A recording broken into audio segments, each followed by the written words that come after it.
ఈనాడు group సంస్థల అధినేత చెరుకూరి రామోజీరావు తుదిశ్వాస విడిచారు. గుండె సంబంధిత సమస్యల కారణంగా మరణించారు రామోజీరావు. జూన్ 5వ తేదీన శ్వాస తీసుకునేందుకు రామోజీరావు చాలా ఇబ్బంది పడ్డారట. దీంతో గత 3 రోజులుగా ఆయన ఇంట్లో రామోజీరావుకు చికిత్స అందిస్తున్నారని సమాచారం. అయితే నిన్న రాత్రి నుంచి రామోజీరావు పరిస్థితి విషమించడంతో హాస్పిటల్కు తరలించారు. ఇక హాస్పిటల్లో చికిత్స పొందుతూ ఇవాళ తెల్లవారుజామున ఆయన మరణించడం జరిగింది. ఈ విషయాన్ని అధికారికంగా ధృవీకరించారు కుటుంబ సభ్యులు.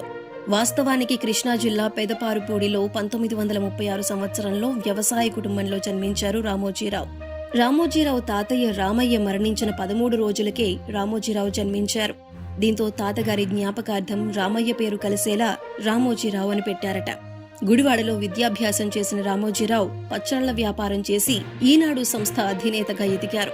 మొదటగా పచ్చళ్ల వ్యాపారంతో బిజినెస్ ప్రారంభించి 1962లో మార్గదర్శి చిట్ ఫండ్ ఏర్పాటు చేశారు. ఇప్పటికీ మార్గదర్శి నమ్మకానికి మారుపేరుగా ఉంటుంది. 1967 సంవత్సరంలో ఎరువుల వ్యాపారంలోకి కూడా దిగారు. మొట్టమొదటిగా ఖమ్మం జిల్లాలో ఎరువుల వ్యాపారాన్ని మొదలుపెట్టి అంచెలంచెలుగా ఎదిగారు.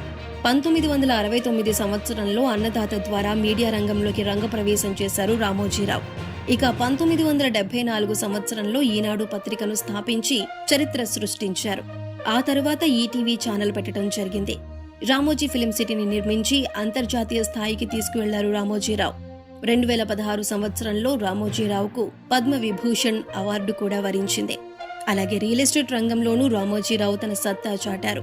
ఇటు చాలా రాజకీయ పార్టీలకు సలహాలిచ్చే వారిలో కూడా రామోజీరావు తన ముద్ర వేసుకున్నారు. ఇలా చిన్న గ్రామం నుంచి అంతర్జాతీయ స్థాయికి ఎదిగారు రామోజీరావు.